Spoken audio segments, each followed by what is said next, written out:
Hello everyone, today's topic is typecasting. So basically typecasting is a process of converting one data type into another data type. For example, अगर मैंने कोई पहले variable बनाया int type का तो आगे जाके मैं उसको लॉन्ग शॉर्ट किसी भी टाइप में कन्वर्ट कर सकता हूँ. इसी को हम लोग टाइपकास्टिंग बोलते हैं. Now question arises why there is a need of typecasting in Java. So basically Java क्या आपका एक स्ट्रांगली टाइप लैंग्वेज है. इसका मतलब होता है जब भी हम लोग कोई वेरिएबल डिक्लेयर करते हैं तो वेरिएबल डिक्लेयर करने के लिए मुझे सबसे पहले डाटा टाइप बताना होता है. ठीक है, देन हम लोग वेरिएबल का नेम बताते हैं. ठीक है, नेम लिखते हैं. अगर मैं एग्जांपल की बात करूं तो मुझे एक वेरिएबल बनाना है तो मैंने लिखा इंट एक्स. ठीक है, तो जैसे ही मैंने वेरिएबल बनाया डिफाइन किया तो मैंने क्या दिया, उसको एक टाइप दिया. तो यही जावा को स्ट्रांगली टाइप लैंग्वेज बनाता है. अनलाइक पाइथन, जावा स्क्रिप्ट, इस लैंग्वेज में आपको वेरिएबल का डाटा टाइप डिफाइन करने की ज़रूरत नहीं पड़ती. तो मेन रीज़न यही है कि जावा में आपको टाइप कास्टिंग करने की ज़रूरत पड़ती है. तो फ्यूचर में ऐसा हो सकता है कि हम इंट टाइप की वेरिएबल की वैल्यू को लॉन्ग में स्टोर करना चाहते हो या लॉन्ग के वेरिएबल को इंट में करना चाहते हो, शॉर्ट में करना चाहते हो. तो ये फ्लेक्सिबिलिटी हमें केवल टाइप कास्टिंग प्रोवाइड करता है. अब बात करते हैं टाइप कास्टिंग के टाइप्स की. तो जावा में टाइप कास्टिंग मेनली 2 टाइप्स की होती है. पहला होता है इम्प्लिसिट, सेकंड होता है आपका एक्सप्लिसिट. देखो इम्प्लिसिट का मतलब होता है ऑटोमेटिक. ठीक है, इम्प्लिसिट का मतलब है जावा खुद से करेगा आपका टाइप कास्टिंग. ठीक है, ऑटोमेटिक, इवन हम इसको बोल सकते हैं वार्डनिंग. तो इसमें क्या होता है, देखो स्मॉल से बड़े में कन्वर्ट होता है. ठीक है, तो एक सिंपल से मैं लेमन टर्म में आपको समझाता हूँ. फॉर एग्जाम्पल मेरे पास एक जग है 1 लीटर का. ठीक है, सेकेंड जग है मेरे पास 3 लीटर का. अब देखो मैं 1 लीटर के जग को अगर मैं कन्वर्ट करना हूँ, इसके जो भी इसके अंदर है, फॉर एग्जांपल मिल्क है या वाटर है, अगर मैं इसके अंदर कन्वर्ट करके डालूँ इसके पास, तो ईजिली क्या हो जाएगा, कन्वर्ट हो जाएगा और मेरा कोई भी डाटा लॉस नहीं होगा. ठीक है, देख सकते हो मेरा यहाँ पे कोई भी डाटा लॉस नहीं होता. तो जावा इम्प्लिसिट टाइप कास्टिंग खुद से करता है. एंड इसी चीज़ को हम लोग क्या बोलते हैं, टाइप प्रमोशन बोलते हैं. इसी चीज़ को हम लोग बोलते हैं टाइप प्रमोशन. तो प्रमोशन का मतलब क्या है, आप छोटे से बड़े लेवल पे जाओगे. ठीक है, फॉर एग्जांपल आपने कोई आईटी कंपनी ज्वाइन की तो इनिशियल लेवल पे आपकी डेजिग्नेशन होती है ट्रेनिंग या सॉफ्टवेयर इंजीनियर ट्रेनिंग. देन आप सॉफ्टवेयर इंजीनियर बनते हो, देन आप सीनियर सॉफ्टवेयर इंजीनियर बनते हो, देन आप टेक लीड बनते हो, देन आप आईटी आर्किटेक्ट बनते हो. इस तरह से आपका प्रमोशन होता है. सेम जावा में भी अगर आप छोटे साइज़ के डाटा टाइप से बड़े साइज़ के डाटा टाइप में जाओगे तो ये जावा खुद से करके देगा आपको. ठीक है, तो this is called implicit type casting. तो इसकी जो मेन पॉइंट्स क्या है, ये ऑटोमेटिकली होता है और कोई भी लॉस नहीं होता. बिकॉज 1 लीटर के कंटेनर को आप 3 लीटर के कंटेनर में, तो 1 लीटर में जितना भी पानी अगर आप 3 लीटर में डालोगे तो ईजिली वो उसको होल्ड कर लेगा. तो इसलिए यहाँ पे डाटा का कोई भी लॉस नहीं मिलेगा आपको. ठीक है, फॉर एग्जांपल देखो यहाँ पे मैंने एक वेरिएबल बनाया इंट a = 10. अब आपको पता है कि इंट का साइज़ क्या है मेरा 4 बाइट एंड डबल का साइज़ क्या है मेरा 8 बाइट. तो देखो आप यहाँ पे ये डायरेक्टली क्या हो गया, ऑटोमेटिक मेरी टाइप कास्टिंग हो गई. तो ए मेरा ऑटोमेटिकली ए की वैल्यू जो मेरा पहले इंट टाइप का था वो डबल टाइप में क्या हो गया, कन्वर्ट हो गया. अब नेक्स्ट होता है मेरा एक्सप्लिसिट, को आप ना डिमोशन की तरह समझ सकते हो. ठीक है, इसको हम एक और टर्म से जानते हैं नैरोइंग. तो ये क्या होता है, डिमोशन. देखो कोई किसी का भी डिमोशन ऑटोमेटिक नहीं होता. सिंपल एग्जांपल की बात करें, अगर कोई काम सही से नहीं कर रहा तभी जाके लोग उसका डिमोशन करते हैं. तो इसके अंदर क्या होता है, आपको ना ये ज़बरदस्ती फोर्सफुली करना पड़ता है. ठीक है, यहाँ पे आपको जावा को बताना पड़ता है कि आप क्या कर रहे हो, नैरोइंग कर रहे हो. ठीक है, आप फोर्सफुली क्या कर रहे हो, टाइप कास्टिंग कर रहे हो. तो इसको भी सेम एग्जांपल से समझते हैं. अब मान के चलो मेरे पास 3 लीटर का कंटेनर है, इसके अंदर कुछ सामान है. ठीक है, वाटर, मिल्क, कुछ भी मान लो आप. एंड सेकंड मेरा कंटेनर है 1 लीटर का. जब मैं 3 लीटर को 1 लीटर में डालूंगा तो क्या होगा, मेरा डाटा का लॉस के चांसेस है. ठीक है, अगर मानो इसमें केवल 1 लीटर ही हुआ तो डाटा लॉस नहीं होगा. 1 लीटर से ज़्यादा हुआ तो मेरा क्या होगा, यहाँ पे लॉस हो जाएगा. ठीक है, मेरा क्या होगा, दूध और पानी का लॉस हो जाएगा. तो सेम जावा में क्या होता है, अगर आपका डाटा टाइप का साइज़ बड़ा है, आप उसको छोटे में डाल रहे हो. ठीक है, तो ये मुझे जावा को ना एक्सप्लिसिटली बताना पड़ेगा कि भाई मैं बड़े साइज़ की वैल्यू को मैं छोटे साइज़ के डाटा टाइप में डाल रहा हूँ. ठीक है, तो यहाँ पे एक दिक्कत आ सकती है, आपका डाटा लॉस हो सकता है. इसीलिए हमें यहाँ पे डिफाइन करना पड़ता है. तो देखो इस तरह से हम मैनुअली टाइप कास्ट करते हैं. तो क्या, जैसे फॉर एग्जाम्पल ये मेरा डबल है. ठीक है, इसका साइज़ क्या है 8 बाइट, इंट का साइज़ है 4 बाइट. अब देखो डबल की वैल्यू को मैं किस में कन्वर्ट कर रहा हूँ, इंट में कर रहा हूँ. ठीक है, अगर मैं इसकी बात करूँ तो देखो यहाँ पे जब मैंने y को प्रिंट किया तो मेरा डेसिमल का पार्ट क्या हो गया, लॉस्ट हो गया. ठीक है, तो यहाँ पे क्या होता है, ओवरफ्लो का चांसेस है, रिस्क है. ठीक है, तो यहाँ पे आपको इशू आ सकता है, गार्बेज वैल्यू मिल सकती है. तो इसीलिए जब भी आप एक्सप्लिसिट टाइप कास्टिंग करो तो आपको रेंज का भी एक बार ध्यान देना पड़ेगा कि मैं किस रेंज की वैल्यू को स्टोर कर रहा हूँ. ठीक है, डाटा लॉस ना हो इसके लिए आपको ध्यान रखना पड़ेगा. This is called explicit type casting, जो कि आप मैनुअली करते हो. ठीक है, तो इसमें क्या होता है, नॉर्मली जैसे यहाँ पे देखो एक्स की वैल्यू है, इस तरह से आपने एक्स लिखा, देन आपने यहाँ पे डबल ब्रैकेट लिखा और जिस टाइप में आपको कन्वर्ट करना है, तो यहाँ पे हम इंट टाइप में कर रहे हैं तो वही टाइप मैंने स्मॉल ब्रैकेट के अंदर लिख दिया. इस तरह से आपका मैनुअल टाइप कास्टिंग हो गया। ये सेम काम हम यहाँ पे भी कर सकते हैं। अगर मैं कोड में जाके ऐसे लिख दूँ, ठीक है, जैसे मेरे पास इंट a = 10 है, और मैं कोड में ऐसा भी लिख सकता हूँ डबल b फिर मैंने डबल लिखा ब्रैकेट में, टाइप कास्टिंग कर रहा हूँ एक्सप्लिसिट देन a। अब देखो ये भी लिख सकते हो, ये भी चलेगा, ये भी आपका काम करेगा, लेकिन क्या है जावा खुद से करता है। अब बात करते हैं कौन सा डाटा टाइप अपने आप को किस में प्रमोट करेगा, ठीक है, इसका भी एक ऑर्डर है। तो देखो एक तरफ है आपका कैर, ठीक है, एक तरफ है आपका बाइट, ठीक है। तो देखो बाइट का साइज़ होता है 1 बाइट एंड कैर का साइज़ होता है 2 बाइट। तो बाइट सबसे पहले अपने आप को प्रमोट करता है शॉर्ट में, शॉर्ट का साइज़ होता है 2 बाइट। देन शॉर्ट अपने आप को प्रमोट करता है सबसे पहले इंट में, इंट का साइज़ है 4 बाइट। अब कैर भी क्या करता है, अगर कैर को कैर टाइप वेरिएबल नहीं मिल रहा, ठीक है, अगर प्रमोशन होना तो ये भी अपने आप को सबसे पहले इंट में प्रमोट करता है। अब बात करते हैं इंट की। तो देखो इंट सबसे पहले अपने आप को प्रमोट करने जाएगा लॉन्ग में, तो इसकी जो पहली प्रेफरेंस होगी वो होगी लॉन्ग, और लॉन्ग का साइज़ होता है 8 बाइट्स। अगर लॉन्ग उसको नहीं मिला तो ये अपने आप को प्रमोट करेगा फ्लोट में, तो इसकी सेकंड प्रेफरेंस है फ्लोट। अब मान के चलो फ्लोट भी नहीं है, ठीक है, और इंट को प्रमोट करना है, तो ये किस में प्रमोट करेगा, डबल में। डबल है यहाँ पे सबसे बड़ा, इसका साइज़ है 8 बाइट। सेम अब लॉन्ग की बात करते हैं, तो लॉन्ग अपने आप को किस में प्रमोट करेगा, तो लॉन्ग सबसे पहले अपने आप को प्रमोट करता है फ्लोट में।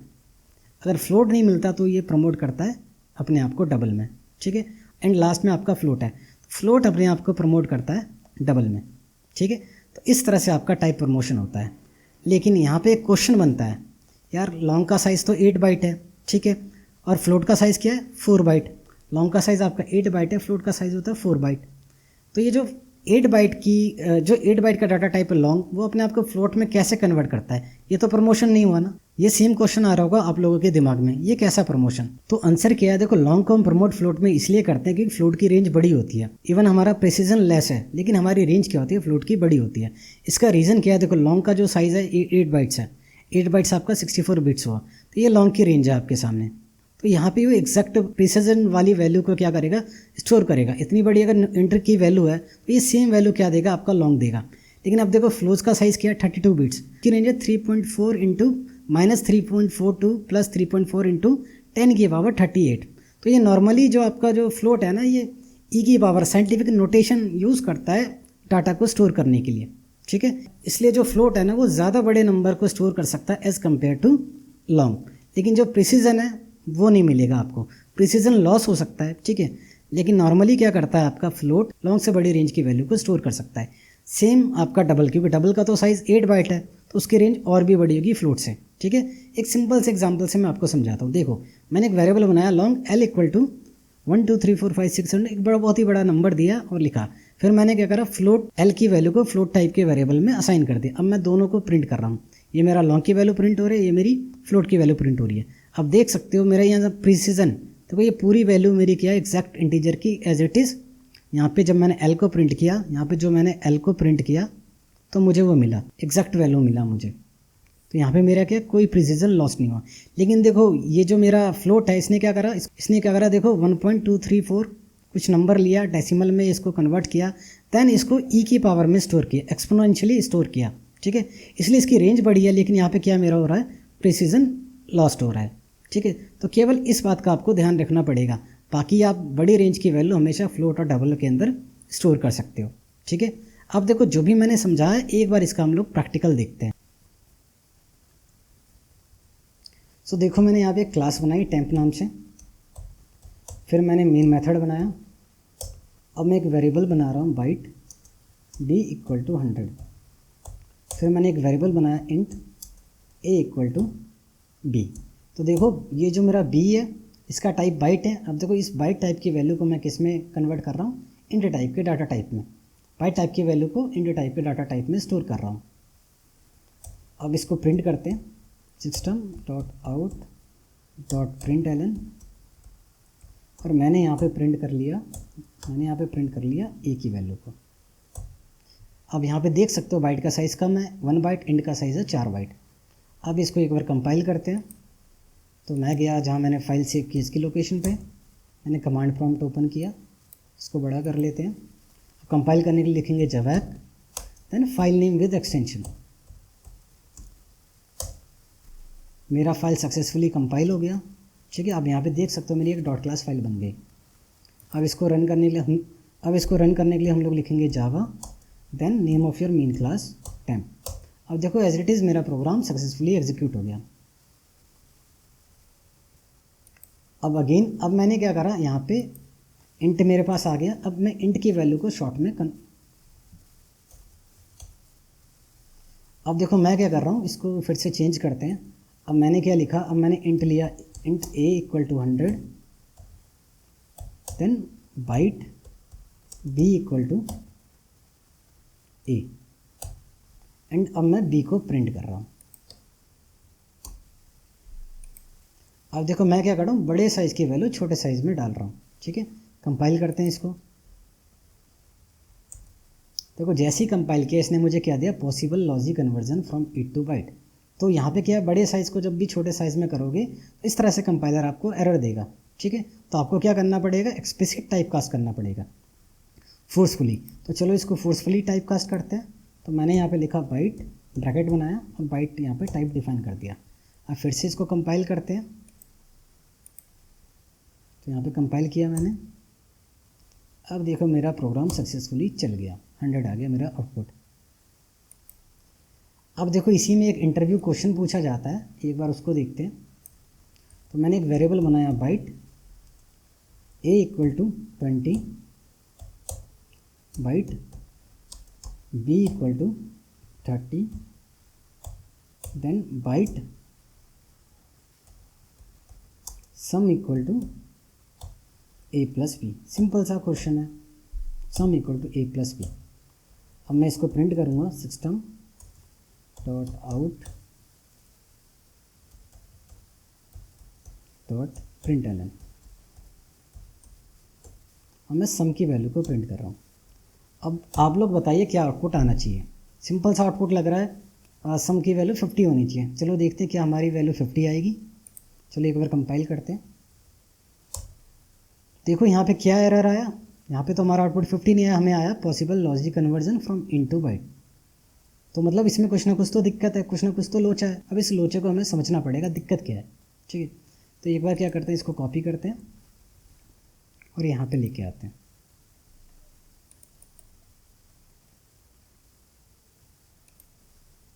मैं इसको यहाँ पे लेके आया। ठीक है, अब देखते हैं, देखो मैं समझाता हूँ इसके पीछे का लॉजिक क्या है। ठीक है, अब देखो ए का टाइप आपका बाइट है, बी का टाइप बाइट है और सम भी आप बाइट में स्टोर कर रहे हो।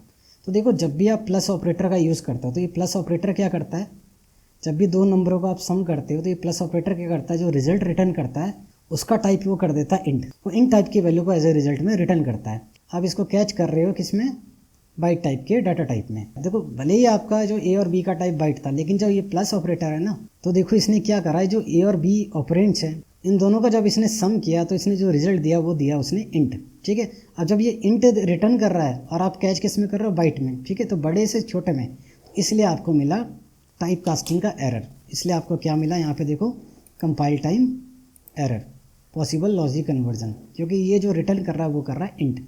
ठीक है, इसी चीज़ का हमें ध्यान देना है। प्लस ऑपरेटर जब भी दो नंबरों को ऐड करते हो तो आपका क्या रिटर्न करता है, इंट करता है। चलो अब इस प्रोग्राम को सही करते हैं एक बार। तो मैं क्या करूँगा, इसको टाइप कास्ट कर लूँगा। तो मैंने लिखा बाइट, बाइट में टाइप कास्ट हो गया।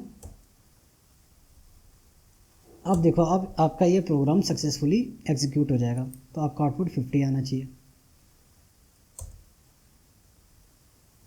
तो मैंने इसको एग्जीक्यूट किया, देखो 50 आ गया। अब देखो जावा में एक दो रूल्स हैं वो मैं आपको बताता हूँ। देखो जावा में by default all the integer literals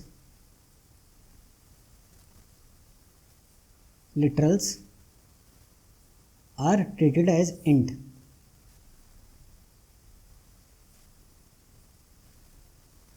तो जावा में जितने भी इंटीजर लिटरल्स हैं उनको बाय डिफ़ॉल्ट हम क्या ट्रीट करते हैं, इंट ट्रीट करते हैं। लिटरल्स का मतलब होता है जैसे मैंने कोई भी नंबर लिखा 100, तो बाय डिफ़ॉल्ट अगर इसका टाइप की बात करें तो इसका टाइप हुआ इंट। ठीक है, चाहे आप 500 लिखो चाहे आप 0 लिखो, बाय डिफ़ॉल्ट इनका टाइप है सबका इंट। ठीक है, तो अभी मैं आपको इसके कुछ ना इंटरव्यू क्वेश्चंस कराता हूँ जो इंटरव्यू में पूछे जाते हैं, फिर मैं आपको इनके बारे में समझाता हूँ कि पीछे का लॉजिक क्या है। टाइप प्रमोशन को और अच्छे से समझाने के लिए मैं आपको कुछ फंक्शन ओवरलोडिंग के क्वेश्चंस करा रहा हूँ, ठीक है। लेकिन अभी आपको फंक्शन ओवरलोडिंग के बारे में नहीं पता तो इस पर आप ध्यान मत देना, केवल टाइप प्रमोशन वाला पार्ट आपको देखना है, केवल उस पार्ट पे आपको फोकस करना है। ये चीज़ें हम आगे सीखेंगे जब मैं आपको उप्स कंसेप्ट पढ़ाऊंगा। अभी केवल आपका फोकस होना चाहिए टाइप कास्टिंग के ऊपर, टाइप प्रमोशन जो हम इसके अंदर अचीव कर रहे हैं। तो देखो फंक्शन ओवरलोडिंग क्या कहता है, हम सेम नाम से कई सारे मेथड्स बना सकते हैं क्लास में। तो फॉर एग्जांपल मैंने एक मेथड बनाया वॉइड शो। अब इस ये जो टाइप ले रहा है, आर्गूमेंट ले रहा है मेथड, वो ले रहा है बाइट, और यहाँ पे मैंने क्या करा, ए प्रिंट करा लिया। सेम मैंने यहाँ पे एक और मेथड बनाया शो नाम से, इसको दिया मैंने इंट, और इसमें भी मैं प्रिंट कर रहा हूँ बी। सेम मैंने एक और मेथड बनाया शो, इसमें मैं पास कर रहा हूँ लॉन्ग एल, और यहाँ पे मैंने दिया एस ओ पी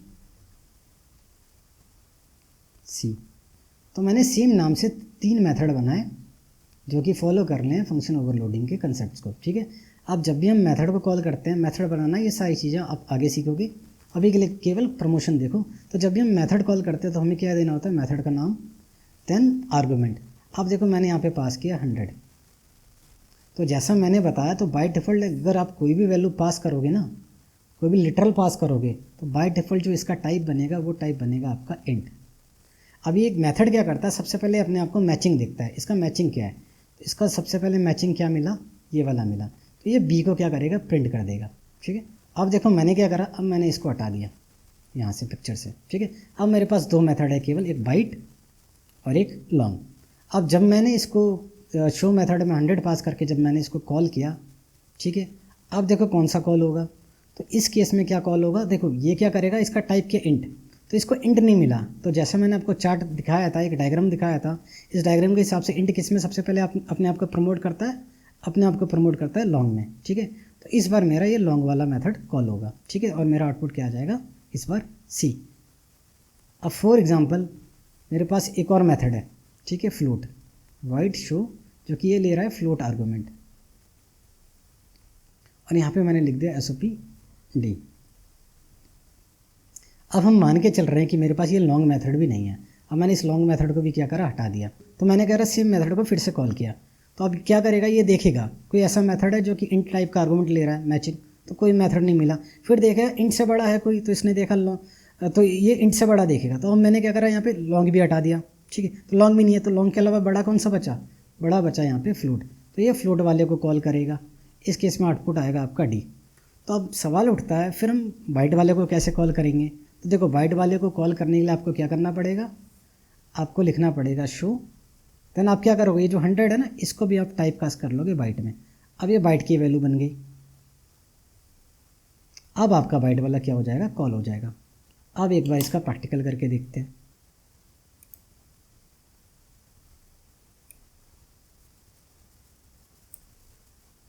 तो मैंने अभी आपको स्टैटिक नॉन स्टैटिक भी नहीं पढ़ाया, ठीक है। तो अभी के लिए आप इसको इग्नोर करो, मैं सारे मेथड अभी स्टैटिक बना रहा हूँ। तो मैंने लिखा स्टैटिक वॉइड शो, और यहाँ पे दिया बाइट टाइप का आर्गूमेंट बी, और इसके अंदर मैं प्रिंट कर रहा हूँ byte, print L N byte. Byte message मैंने क्या करा, डबल कोट में प्रिंट करा, जिससे मुझे पता चल जाए कि ये वाला मेथड कॉल हुआ है। अब इस तरह से मैं कई सारे मेथड्स बना लेता हूँ।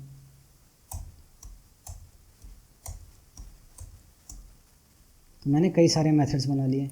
अब इसको मैंने कर दिया शॉर्ट, यहाँ पे शॉर्ट प्रिंट कर देते हैं। इसको कर दिया मैंने इंट,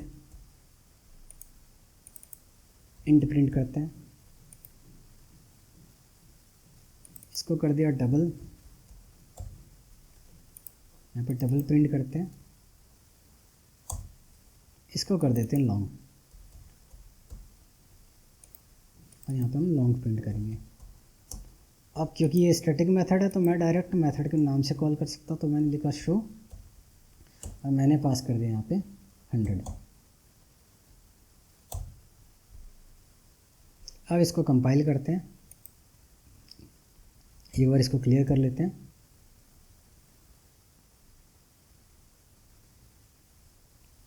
कंपाइल करने के लिए लिखेंगे हम लोग javac temp.java। हमारा प्रोग्राम सक्सेसफुली कंपाइल हो गया और आउटपुट में क्या आना चाहिए, जैसा मैंने आपको बताया था इंट आना चाहिए, क्योंकि बाय डिफ़ॉल्ट क्या है इंट। अब मैंने क्या करा, इंट को मैंने कर दिया कमेंट। ठीक है, तो कमेंटेड कोड को कंपाइलर रीड नहीं करता। तो अब फिर से इसको कंपाइल करते हैं, सेव कर लिया, अब इसको करते हैं कंपाइल। तो मैंने लिखा javac temp.java again java temp। तो मेरा क्या कॉल हुआ यहाँ पे, देखो लॉन्ग। तो इसमें क्या हो रहा है, देखो टाइप प्रमोशन, क्योंकि देखो इंट डायरेक्ट नहीं मिला, तो इंट से बड़ा क्या मिला मुझे, लॉन्ग। अब एक बार मैं लॉन्ग को भी क्या कर लेता हूँ, कमेंट कर लेता हूँ। ठीक है, फिर एक बार और चेक करते हैं।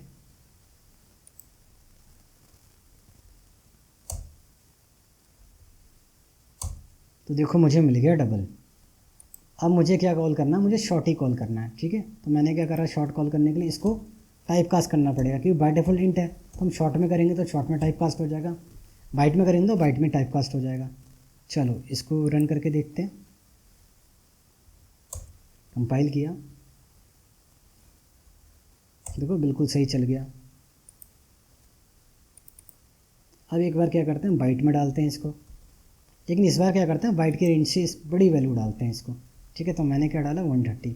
अब देखो ये बाइट के रेंज से बाहर की वैल्यू है 130, क्योंकि बाइट आपका कितना स्टोर करता है, -128 से 127। तो करते हैं इसको कंपाइल।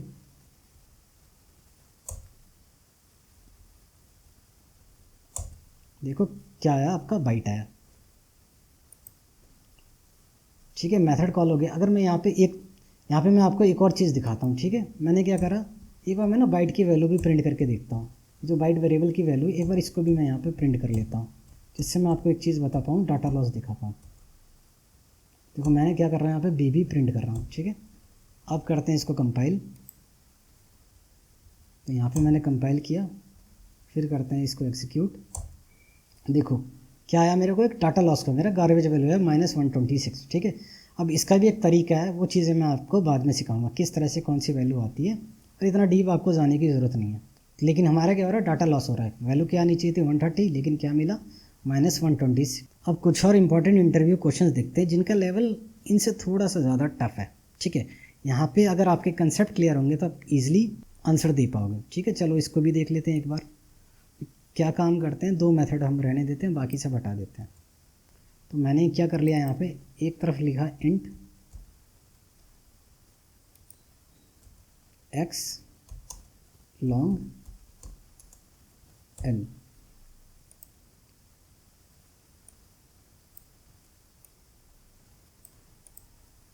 इसको हटा देते हैं, इसकी ज़रूरत नहीं है।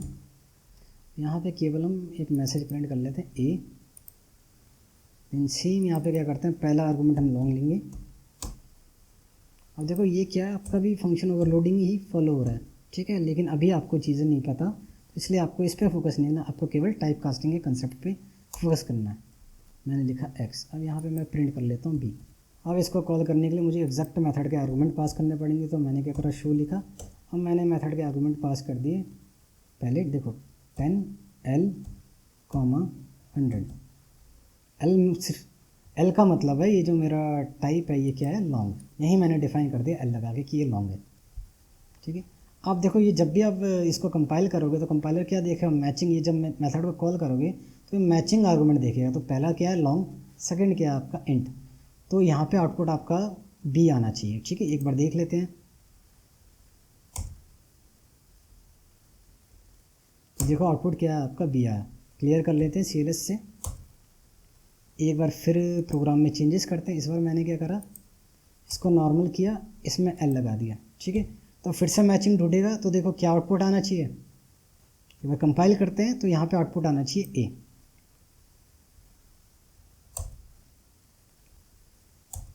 तो देखो यहाँ पे आउटपुट आया ही। अब बात करते हैं इंटरव्यू क्वेश्चन। अब आया, ये तो बहुत सिंपल है।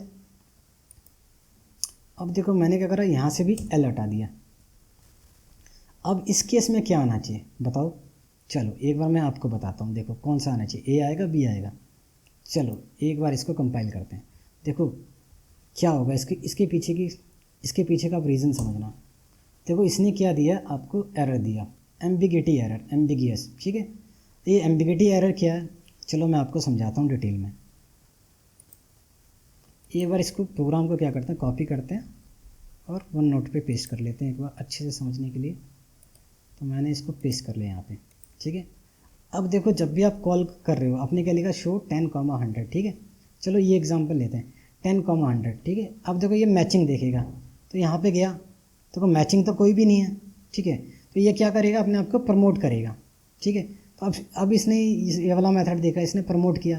पहला क्या है, इंट वैल्यू, तो एज इट इज़ है, ठीक है। तो ये एज इट इज़ इसके पास आया, ठीक है। और ये सेकंड वाला क्या करेगा, अपने आप को प्रमोट कर लेगा, तो ये इसके पास आ गया, राइट। लेकिन अगर मैं सेकंड मेथड का लेके चलूँ तो इसमें क्या, पहला वाला लॉन्ग, ये पहला वाला भी तो प्रमोट कर सकता है अपने आप को, चलो इसने कर लिया। सेकंड वाला एज इट इज़ रह गया। ये तो दोनों मेथड कॉल हो रहे हैं, ठीक है। तो यहाँ पे क्या हो गया, कंपाइलर ना कन्फ्यूज़ हो गया। इस सेम आप जब एक कॉलिंग एक कर रहे हो, ठीक है, मेथड दो है सेम नाम से, तो कॉल एक ही होना चाहिए, राइट। लेकिन यहाँ पे कंपाइलर कन्फ्यूज़ हो गया क्योंकि ये दोनों क्या कर रहे हैं। देखो फर्स्ट मेथड के लिए क्या होगा, ये 100 प्रमोट कर लेगा, सेकंड मेथड के लिए क्या होगा आपका, ये 10 प्रमोट कर लेगा, ठीक है। तो दोनों जगह क्या हो रही है, आपकी प्रमोशन हो रही है, समझ रहे हो, प्रमोशन हो रहा है। तो प्रमोशन की वजह से क्या हो रहा है, कंपाइलर डिसाइड नहीं कर पा रहा कि मुझे इस मेथड को कॉल करना है या इस मेथड को कॉल करना है, इसलिए जब ये क्या हो गया, कन्फ्यूज़ हो गया। और जब भी कंपाइलर कन्फ्यूज़ होता है तो क्या देता है आपको, एम्बिगियस एरर, ठीक है। तो ये है इसका आंसर। चलो एक और इंटरव्यू क्वेश्चन देखते हैं। अब मैंने देखो यहाँ पे एल लिखा और यहाँ पे भी लिख दिया एल। अब इस केस में क्या होना चाहिए बताओ, क्या फिर से कन्फ्यूज़ होगा कंपाइलर या कोई और एरर आएगा, ठीक है। चलो एक बार फिर से कंपाइल करते हैं। अरे यहाँ पे तो एरर कुछ और आया, क्या आया, mismatch, logy conversion. Logy conversion क्यों हो रहा है, तो देखो ध्यान से समझो इसको, ये लॉन्ग है ये भी लॉन्ग है, ठीक है। तो देखो जब बड़े साइज से एक जगह छोटा है ना, इंट है लॉन्ग है, लॉन्ग है इंट है, तो देखो प्रमोशन तो हो जाता है, लेकिन प्रमोशन क्या है, वाइडनिंग, ऑटोमेटिक हो रहा है, इम्प्लिसिटली हो रहा है। लेकिन यहाँ पे क्या करना पड़ेगा आपको, एक्सप्लिसिट टाइप कास्ट करना पड़ेगा, तब जाके आपको चलेगा, समझ गए। लेकिन एक्सप्लिसिट टाइप कास्ट आप खुद से तो होगा नहीं ना, वो तो करना पड़ेगा, तब जाके आपका कोई ना कोई कॉल होगा, ठीक है। दोनों को कर लोगे तो फिर दिक्कत, सेम एम्बिगिटी एरर, तो किसी एक को आपको टाइप कास्ट करना पड़ेगा इंट में।